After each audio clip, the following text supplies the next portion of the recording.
Hello बच्चों, आज हम करेंगे अपने स्टैटिस्टिक्स का चैप्टर नंबर 3 जिसका नाम है बच्चों कलेक्शन ऑफ डेटा। तो हमने अपनी पुरानी वीडियोस में चैप्टर 2 तक कंप्लीट कर लिया था। तो फटाफट से बच्चों रजिस्टर निकालना है और सारी चीज़ें मेरे साथ साथ आज नोट करनी है सो दैट हम अपने आज के टॉपिक्स को कवर कर लें। तो बच्चों फटाफट हेडिंग डालो chapter number 3 collection of data. तो पहले कुछ बातें लिखते हैं, फिर मैं आपको साथ साथ समझाता हूँ। Point number 1, statistical inquiry. छोटा सा पॉइंट है बच्चों। Point number 1, statistical inquiry. It means investigation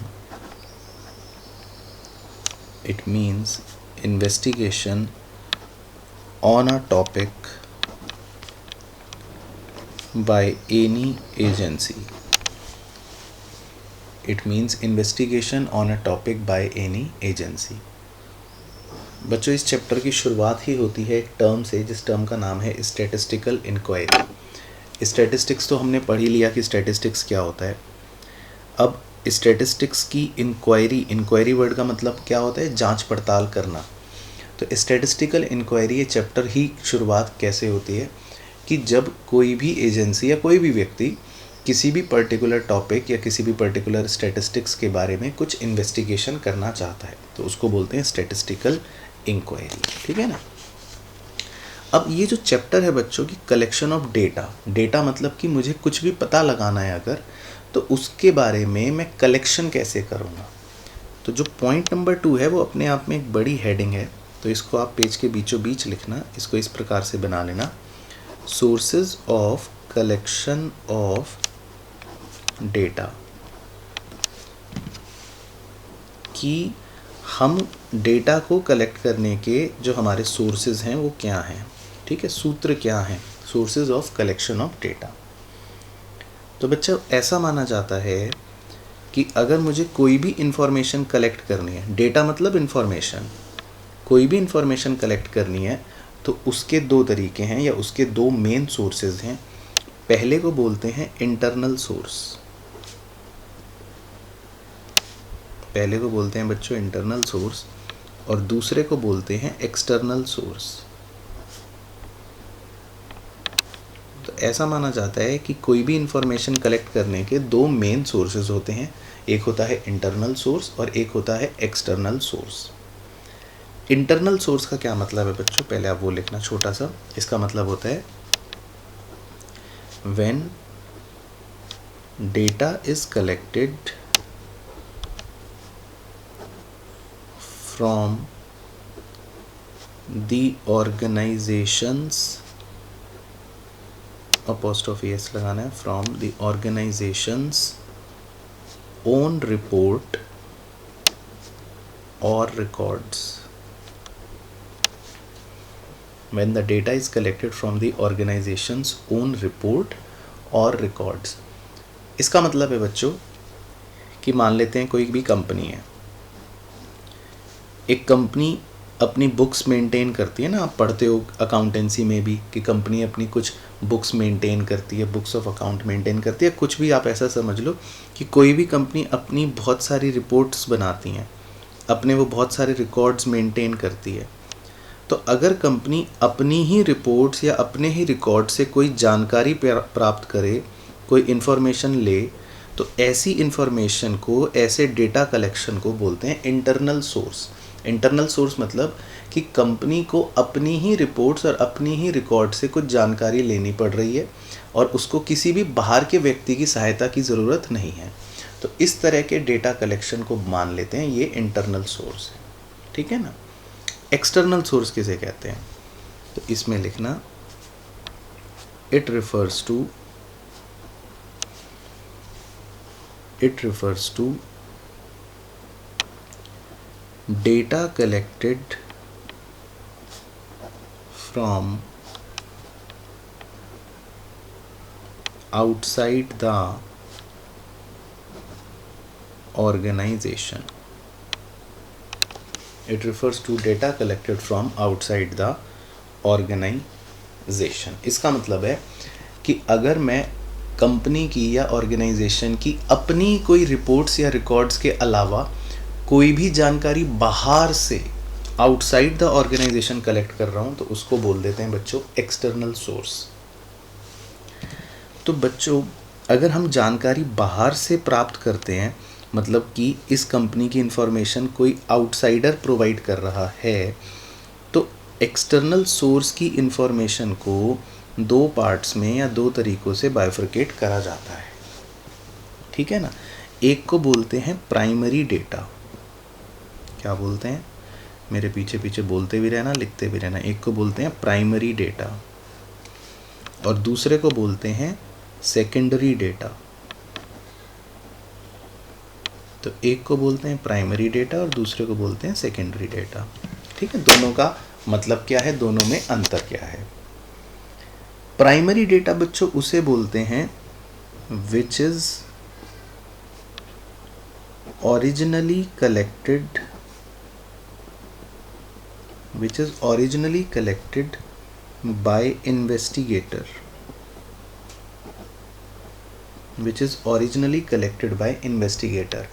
मतलब बच्चों अगर आप कोई भी ऐसी इंफॉर्मेशन जिसका सूत्र या जिसका सोर्स आप खुद पहली बार ऑब्टेन कर रहे हो, वो आज तक किसी के पास भी इंफॉर्मेशन नहीं थी या पब्लिश नहीं हुई थी कहीं पे, आपने खुद जाके ओरिजिनली उस इंफॉर्मेशन को कलेक्ट करा है, तो ऐसे डेटा को प्राइमरी डेटा बोलते हैं। लेकिन सेकेंडरी डेटा जो होता है उसके बारे में लिखो कि it is not directly collected but rather obtained from published or unpublished sources।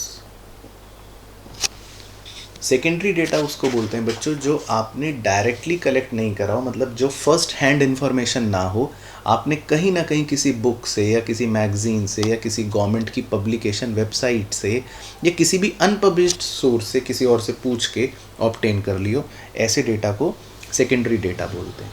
तो अब हम जब चैप्टर में आगे बढ़ेंगे बच्चों तो फिर सारी डिटेल्ड एनालिसिस प्राइमरी डेटा की और सेकेंडरी डेटा के बारे में होगी।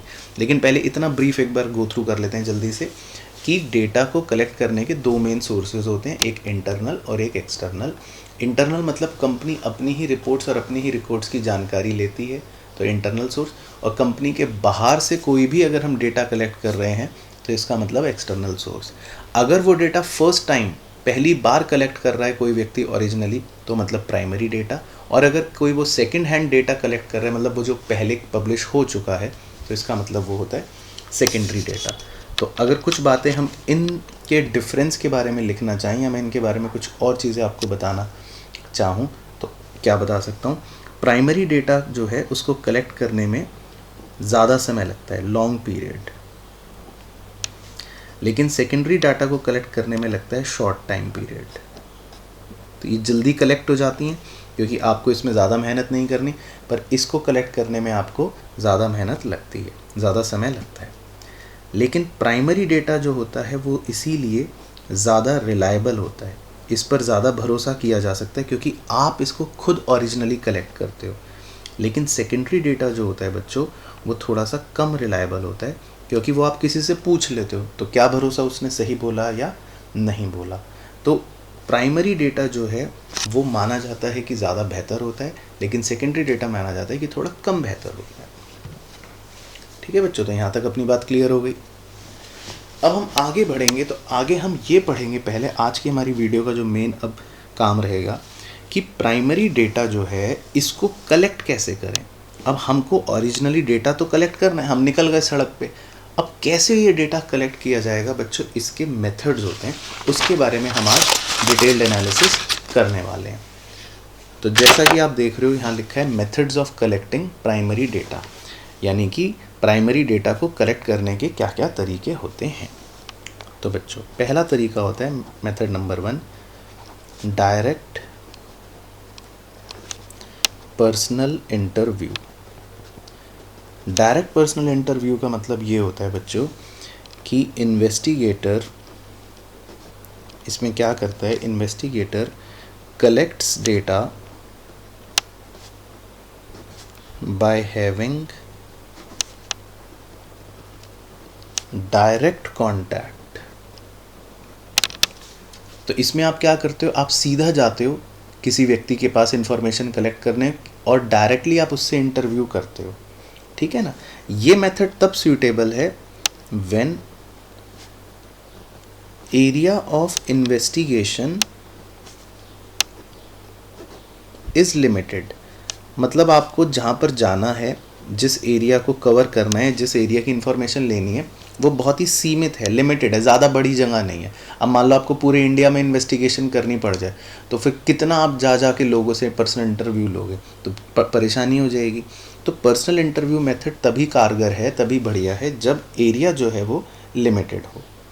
तो इस मेथड के बच्चों कुछ फ़ायदे होते हैं। जब हम डायरेक्ट इंटरव्यू करते हैं ना, या डायरेक्ट इन्फॉर्मेशन कलेक्ट करते हैं, तो उसके कुछ मेरिट्स होते हैं। मतलब क्या फ़ायदे हैं कि डायरेक्टली हमने अपनी इन्फॉर्मेशन कलेक्ट करी।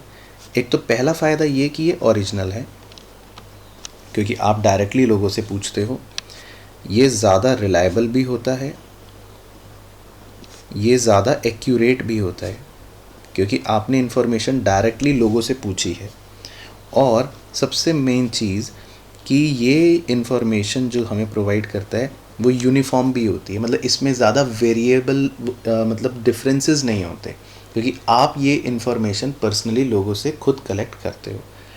तो पर्सनल इंटरव्यू करके इन्फॉर्मेशन कलेक्ट करने के बच्चों कुछ फ़ायदे होते हैं, लेकिन इसके कुछ डीमेरिट्स भी हैं कि आप अगर जा के पर्सनली एक इंटरव्यू ले के लोगों से पूछताछ करते हो या डेटा कलेक्ट करते हो, तो इसका डीमेरिट ये है कि ये ज़्यादा बड़ा एरिया कवर नहीं कर पाएगा, not suitable for wide areas.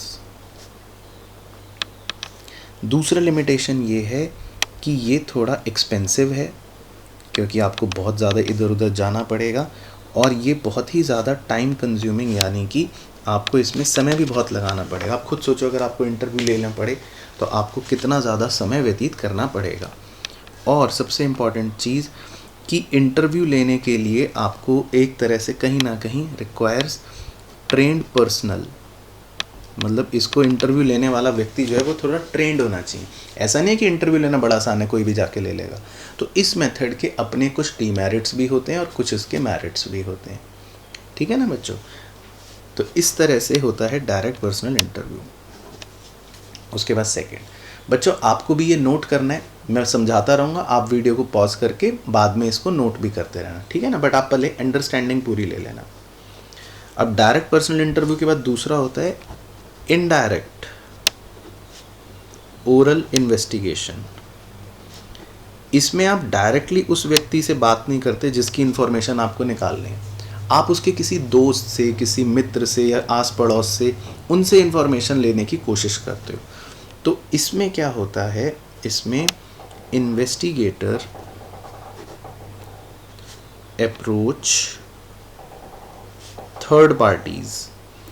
मतलब कि आप डायरेक्टली उस आदमी या उस व्यक्ति से इंफॉर्मेशन नहीं लेते या वहाँ से इंफॉर्मेशन नहीं लेते कि जिसकी जानकारी हमें चाहिए। हम किसी उसके दोस्त, यार या नेबर, उन लोगों से कुछ इन्फॉर्मेशन लेते हैं। तो जनरली ये अप्रोच तब चलती है जब हमें कोई सीक्रेट इन्फॉर्मेशन चाहिए या हमें कोई ऐसी इन्फॉर्मेशन चाहिए जो हमें पता है कि डायरेक्ट पार्टी शायद सही ना बताए। तब हम इस अप्रोच का इनडायरेक्ट ओरल इन्वेस्टिगेशन का फ़ायदा लेते हैं। तो मतलब ये कब सूटेबल रहता है, या तो area of investigation is large, थोड़ा बड़ा हो, एंड इन्फॉर्मेशन जो हो इसमें, क्योंकि हम ज़्यादा एरिया कवर कर सकते हैं, और इन्फॉर्मेशन जो हो इज़ सीक्रेट या सेंसिटिव। तो कोई सीक्रेट या सेंसिटिव जानकारी के लिए हम कभी भी डायरेक्ट आदमी से नहीं पूछेंगे, किसी और से पूछते हैं। तो इसके अपने कुछ फ़ायदे हैं। फ़ायदे ये हैं कि ये ज़्यादा एरिया कवर कर सकता है, ये ज़्यादा एरिया कवर कर सकता है। दूसरा फ़ायदा इसमें ये है कि ये इकोनॉमिकल है ऊपर वाले मेथड के comparison. In terms of time, समय भी कम लगता है, एंड मनी। तो ऊपर वाले मेथड में आपको ज़्यादा मेहनत, ज़्यादा समय, ज़्यादा पैसा लगाना पड़ेगा, इसमें आपको उतना पैसा नहीं लगाना पड़ेगा। और तीसरा मेरिट ये भी है इसमें कि इसमें कहीं ना कहीं कोई आपका अपना पर्सनल बायस नहीं होगा, क्योंकि आप थर्ड पार्टी से पूछते हो इन्फॉर्मेशन, तो कहीं ना कहीं इसमें भेदभाव नहीं रहता। ये इसके फ़ायदे हैं, परंतु इसमें कुछ ड्रॉबैक भी हैं एज़ कम्पेयर टू ऊपर वाले मेथड में। ये थोड़ा सा लेस एक्यूरेट यानी कि सटीक कम होगा, क्योंकि दूसरे लोग कई बार गलत इन्फॉर्मेशन भी दे सकते हैं हमारे बारे में, जिसकी हम जानकारी ले रहे हैं। हो सकता है इसमें जो गवाह है, जो विटनेस है जिससे हम जानकारी ले रहे हैं, वो थोड़ी सी पार्शियलिटी कर दे, तो इसमें पार्शियलिटी ऑफ विटनेस होने की भी एक गुंजाइश है, यानी कि थोड़ी सी संभावना है।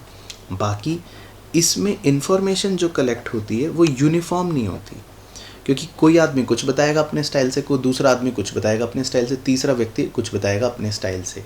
तो ऊपर वाले मेथड में तो क्योंकि हम खुद ही पर्सनली जाके कलेक्ट करते हैं इन्फॉर्मेशन उस आदमी से, तो एक इन्फॉर्मेशन की यूनिफॉर्मिटी होती है। लेकिन इसमें क्योंकि अलग अलग लोगों से हम इनडायरेक्टली पूछते हैं, तो इसमें इन्फॉर्मेशन जो है थोड़ा सा यूनिफॉर्म, मतलब एक समान नहीं हो पाती। तो ये इसका डीमेरिट होता है बच्चों। इसी तरह तीसरा मेथड होता है जानकारी प्राप्त करने का या प्राइमरी डेटा को कलेक्ट करने का। इन्फॉर्मेशन, ये आप सबसे ज़्यादा देखते भी होंगे टीवी में, from correspondents. Information from correspondents, इसका मतलब ये होता है जो आप देखते हो न्यूज़ रिपोर्टर्स, वो उनको कॉरेस्पॉन्डेंट्स बोलते हैं। तो वो क्या कर, इस मेथड में हम क्या करते हैं, लोकल एजेंट्स आर अपॉइंटेड, हम उनको अपॉइंट करते हैं, local agents are appointed and trained to collect the information. तो आप देखते हो ना, न्यूज़ रिपोर्टर्स जो होते हैं, जो जाते हैं इधर उधर जाके पूछते हैं, कि कॉरेस्पॉन्डेंट्स बोलते हैं उन्हें। तो हम क्या करते हैं, हम किसी को अपॉइंट करते हैं, पढ़े लिखे व्यक्ति को जो ये सब जानता हो काम, और उसको बोलते हैं तुम जाओ और इन्फॉर्मेशन कलेक्ट कर लो। तो ये मेथड हम तब लगा लेते हैं या तब सूटेबल रहता है जब हमारा एरिया ऑफ इन्वेस्टिगेशन भी ज़्यादा हो। तो हमें खुद कहीं जाने की ज़रूरत नहीं है, हमने अपने अलग अलग शहरों में अपने एजेंट्स को भेज दिया, वो कॉरेस्पॉन्डेंट्स बन जाते हैं, वो अलग अलग शहरों से हमें खबरें बता देते हैं या चीज़ें इन्फॉर्मेशन कलेक्ट कर लेते हैं। तो इसमें सबसे बढ़िया एडवांटेज या मेरिट ये है कि हमारी कवरेज इसमें बहुत ज़्यादा हो जाती है, यानी कि वाइड कवरेज हो जाती है।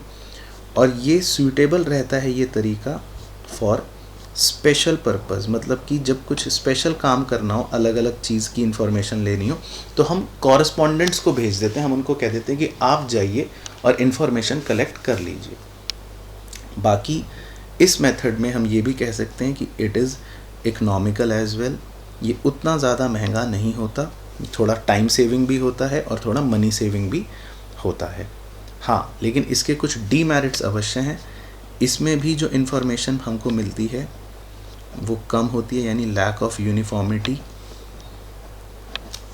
ऊपर वाले की तरह। बाकी इसमें भी थोड़ा सा खतरा है पार्शियलिटी का, डेंजर ऑफ पार्शियलिटी,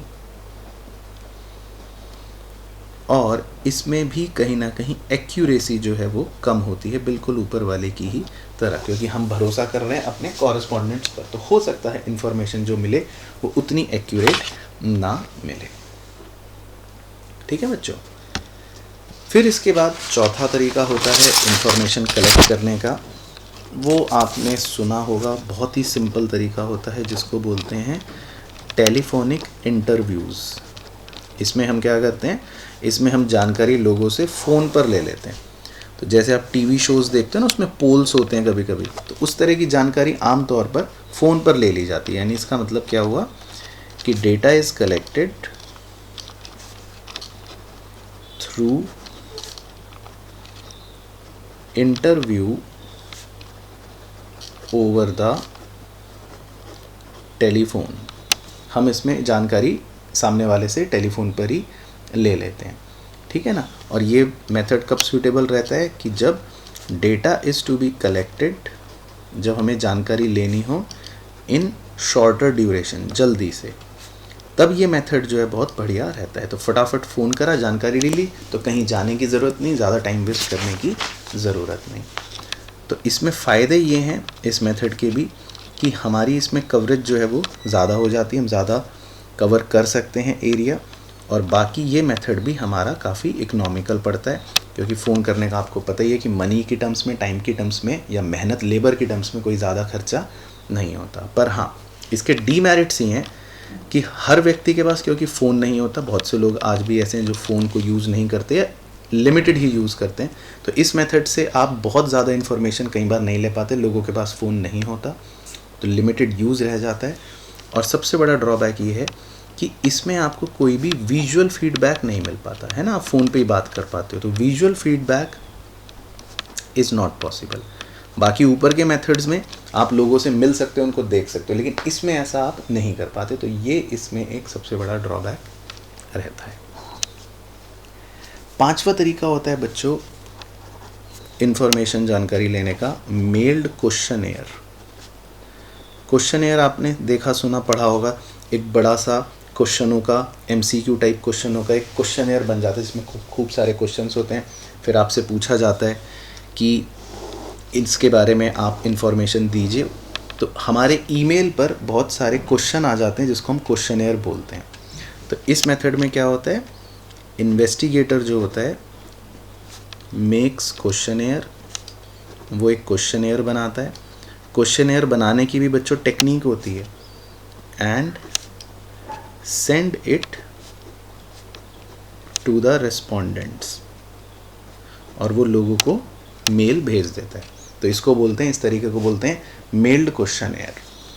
अब इसका सबसे बड़ा फ़ायदा जो है वो ये है कि ईमेल पर क्वेश्चनेयर भेजना जो है वो आप पूरी दुनिया को भेज सकते हो, यानी इसमें जो कवरेज होती है बच्चों वो बहुत ज़्यादा कर सकते हो आप, और ये बहुत ही ज़्यादा इकोनॉमिकल होता है। ईमेल भेजना पूरी दुनिया में आपको पता है कितना सस्ता है, किसी को भी ईमेल भेज दो, कोई रोक टोक नहीं है।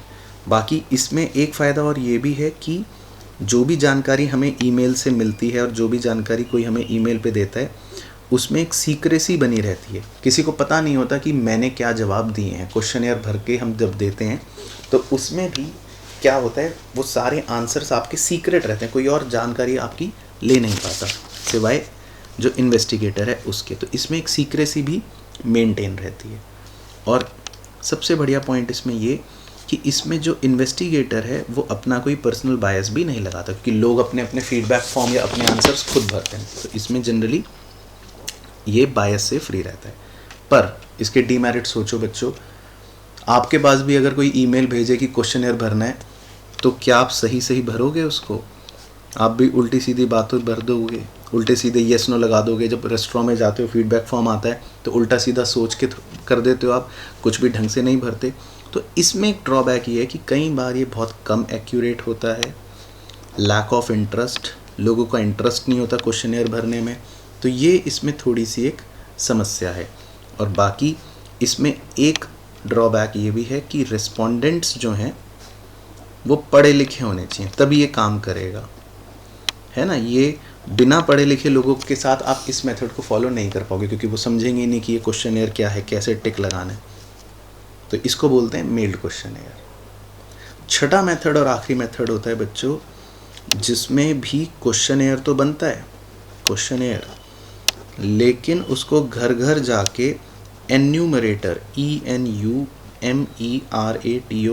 एन्यूमरेटर्स मतलब इन्वेस्टिगेटर्स ही हो गया, वो घर घर जाके लोगों से उसको फिल करवाते हैं। तो उसको बोलते हैं क्वेश्चनेयर्स फिल्ड बाय एन्यूमरेटर्स। तो इसमें क्या होता है, एन्यूमरेटर पर्सनली विजिट्स इन्फॉर्मेंट्स, वो उनको पर्सनली विजिट करता है along with क्वेश्चनेयर। तो वो लोगों के घर पर्सनली जाता है क्वेश्चनेयर ले लेके, ताकि उनसे वो भरवा सके। तो ये मेथड में फ़ायदा ये है कि इसकी इन्फॉर्मेशन थोड़ा एक्यूरेट रहती है, इसकी इन्फॉर्मेशन थोड़ा रिलायबल रहती है, क्योंकि कोई आदमी पर्सनली आके जब हमसे क्वेश्चनेयर भरवाएगा तो थोड़ा सा भरोसा ज़्यादा किया जाता है, और इसीलिए इसमें रिस्पॉन्स भी थोड़ा ज़्यादा रहता है ऊपर वाले के कंपैरिजन में। कोई हमें ईमेल पर भेज दे क्वेश्चन तो हम ढंग से रिस्पॉन्ड नहीं करेंगे, लेकिन कोई घर आके भरवाएगा हमसे क्वेश्चनेयर तो हम थोड़ा सा बेहतर उसमें रिस्पॉन्स कर देंगे। और ये यूज़फुल फॉर इलिटरेट, जो ज़्यादा पढ़े लिखे लोग नहीं भी हैं उनके लिए भी ये मेथड ज़्यादा कारगर साबित होता है। तो यूज़फुल फॉर इलिटरेट रिस्पोंडेंट्स। तो जो पर्सनली आता है आदमी और वो भरवाता है तो ये मेथड उसमें काम करता है, परंतु इसके ड्रॉबैक ये हैं कि एक एक आदमी को घर भेजना बहुत कॉस्टली होगा, बड़ा खर्चा आएगा, प्लस इसमें समय भी बहुत ज़्यादा लगेगा एज़ कम्पेयर टू ऊपर वाला। उसमें तो मेल भेजना था, इसमें को पूरा आदमी जाएगा, और इसमें क्योंकि आदमी लोगों से इन्फॉर्मेशन कलेक्ट करता है तो इसमें कहीं ना कहीं एक पार्शियलिटी होने की भी संभावना बच्चों हो जाती है। ठीक है ना। तो ये टोटल 6 तरीके होते हैं जिससे हम प्राइमरी डेटा को कलेक्ट कर सकते हैं। तो आप बच्चों प्लीज़ इसको अपने नोट्स में प्रॉपरली बना लेना, जैसे मैंने बनाया है इसको नोट कर लेना। फिर एक छोटा सा टॉपिक है बच्चों, क्वेश्चनेयर से निकल के आता है कि जब हम क्वेश्चनेयर बनाते हैं तो क्या बातों का ध्यान रखना चाहिए। तो बच्चों क्वेश्चनेयर बनाते समय सबसे पहले क्वेश्चनेयर का एक कवरिंग लेटर बनाया जाता है। कवरिंग लेटर में क्या होता है, हम ब्रीफ लिखते हैं, एक छोटी सी ब्रीफ एक्सप्लेनेशन लिखते हैं कि हम क्यों बना रहे हैं क्वेश्चनेयर, हमारा क्या ऑब्जेक्टिव है। तो सबसे पहले क्वेश्चनेयर के अंदर हमें कवरिंग लेटर बनाना है। उसके बाद जो हमारे नंबर ऑफ क्वेश्चंस होंगे क्वेश्चनेयर के अंदर वो हमेशा कम होने चाहिए, मतलब कि जितना कम हो सके उतने क्वेश्चन हो।